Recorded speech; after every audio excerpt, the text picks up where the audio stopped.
It is no longer news that President Joe Biden of the United States of America, USA, on Sunday granted his son, Hunter Biden, full and unconditional state pardon just the next day after U.S. President-elect Donald Trump picked Kash Patel as next Director of Federal Bureau of Investigation, FBI, with President Biden accusing the judiciary of playing to the gallery of his political opponents to have selectively and unfairly prosecuted his son, Hunter, with a view to break him and his family.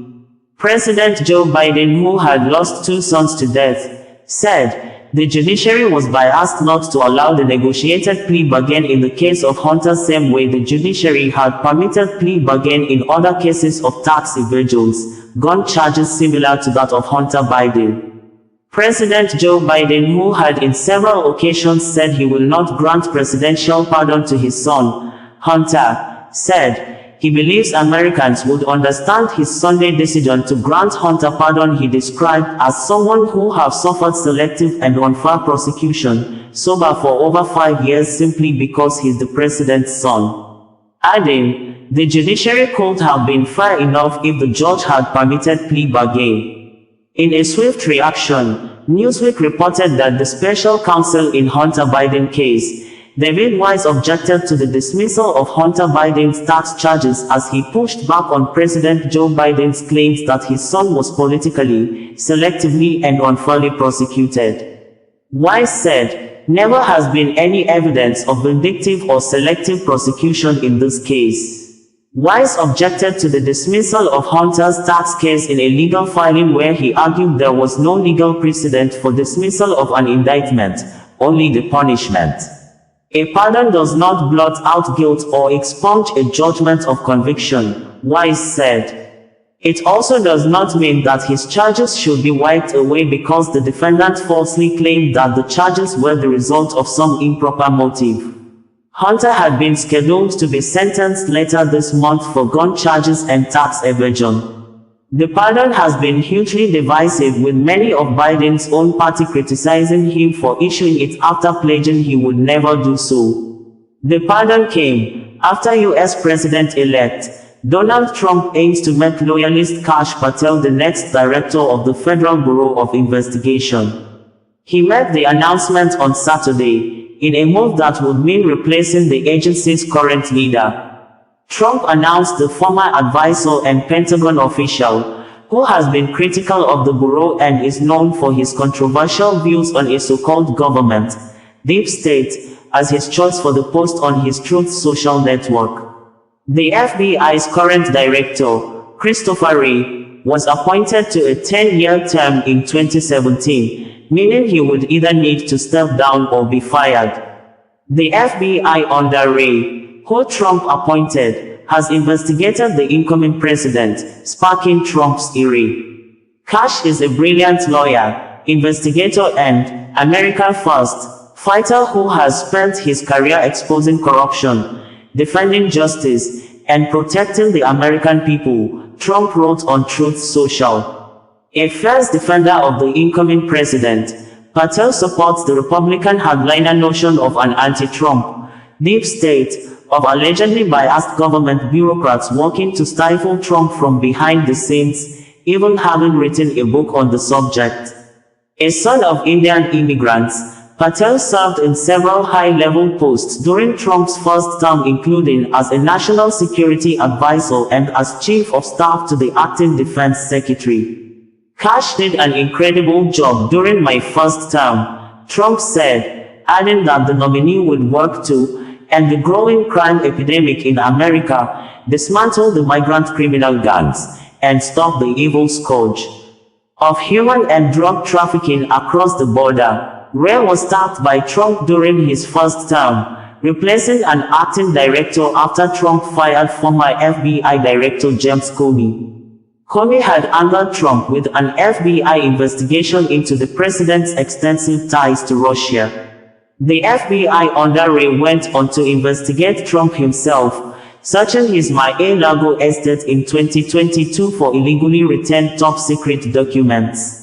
Meanwhile, President Joe Biden's wife, Jill, says she supports the pardon of her son. She was confronted with a question if she supports her husband's pardon to her son, Hunter, while she was on the stage having handshakes with some participants at an event. She initially didn't respond to the question, and moved away from the direction of the person asking the question. She continued exchanging pleasantries with guests, but the question kept echoing and repeating, forcing her to walk stylishly to the stage podium mic stand, and says, "Of course, I support the pardon of my son." Political News Network reported that the Hunter Biden's pardon looks a lot like Richard Nixon's. The media went further to say that President Joe Biden's grant of clemency on Sunday night, an extraordinary political act with extraordinary legal breadth, insulates his son from ever facing federal charges over any crimes he possibly could have committed over the past decade. Experts on pardons said they could only think of one other person who has received such a sweeping presidential pardon: Nixon, who was given a blanket pardon in 1974 by Gerald Ford.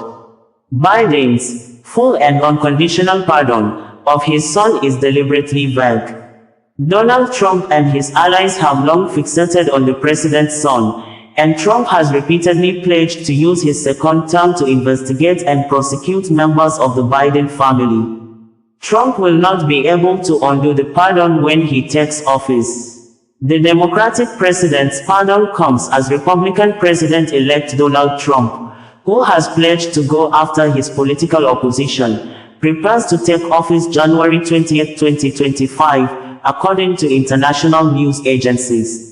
Responding, President-elect Donald Trump asked if President Joe Biden's pardon for his son, Hunter Biden, includes the rioters who attacked the U.S. Capitol on January 6, 2020. Does the pardon given by Joe to Hunter include the J6 hostages, who have now been imprisoned for years? Such an abuse and miscarriage of justice, Trump stated on Truth Social on Sunday after President Joe Biden granted the state pardon to his son, Hunter, after Hunter was found guilty over the summer of 3 felony counts related to the purchase and possession of a firearm while addicted to drugs. In September, the younger Biden agreed and pleaded guilty to 9 tax-related charges, including 3 felonies. He would have faced up to 17 years in federal prison, according to local observers in the U.S. Megan Hayes, Democratic strategist and former senior communications aide to Biden, says, "With some of the nominations that Trump has put up, I think it probably caused a little bit of worry for him. But also I think people have to remember, the president lost 2 children already and he does not need to lose another one. The president made a decision as a father to keep his son out of jail and out of harm's way moving forward. I think that some of these nominations that Trump has been putting forward and leaving this in the hands of other folks is worrisome to the president." President-elect Trump and Kash Patel have said they are going to go after their political enemies. They are going after retribution. I think that Hunter Biden has been seen as the person they've gone after many times, and I don't think the president is going to leave that to chance when he leaves office. Chuck Grassley, Republican U.S. Senator from Iowa, on his X social media profile stated that, "I'm shocked President Biden pardoned his son Hunter because he said many times he wouldn't and I believed him. Shame on me." Jared Polis, Democratic governor of Colorado, said, "While as a father I certainly understand President Joe Biden's natural desire to help his son by pardoning him, I am disappointed that he put his family ahead of the country. This is a bad precedent that could be abused by later presidents and will sadly tarnish his reputation. When you become president, your role is better familiars of the nation." Hunter brought the legal trouble he faced on himself, and one can sympathize with his struggles while also acknowledging that no one is above the law, not a president and not a president's son. Eric Holder, former U.S. Attorney General under Democratic President Barack Obama, stated that, "Here's the reality. No U.S. attorney would have charged this case given the underlying facts. After a 5-year investigation, the facts as discovered only made that clear. Had his name been Joe Smith, the resolution would have been, fundamentally and morally, a declination." Pardon warranted. Ask yourself a vastly more important question. Do you really think Kash Patel is qualified to lead the world's preeminent law enforcement investigative organization? Obvious answer: hell no. White House press release on Sunday. President Joe Biden stated verbatim below. Today, I signed a pardon for my son Hunter. From the day I took office, I said I would not interfere with the Justice Department's decision-making, and I kept my word even as I have watched my son being selectively and unfairly prosecuted. Without aggravating factors like use in a crime, multiple purchases, or buying a weapon as a straw purchaser, people are almost never brought to trial on felony charges solely for how they filled out a gun form. Those who were late paying their taxes because of serious addictions, but paid them back subsequently with interest and penalties, are typically given non-criminal resolutions. It is clear that Hunter was treated differently. The charges in his cases came about only after several of my political opponents in Congress instigated them to attack me and oppose my election.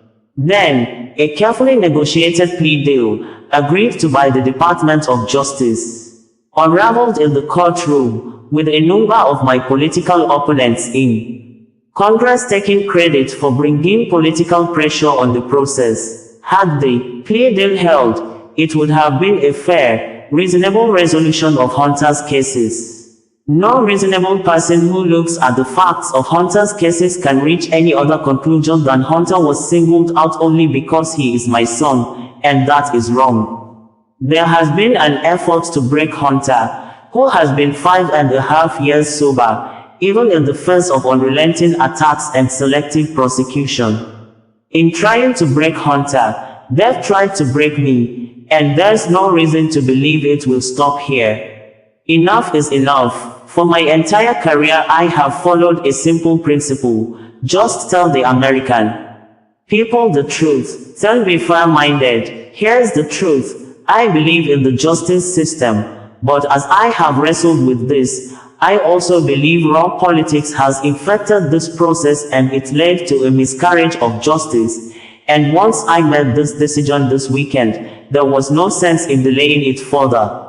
I hope Americans will understand why a father and a president would come to this decision, President Joe Biden stated in court according to the statement issued by the White House on Sunday.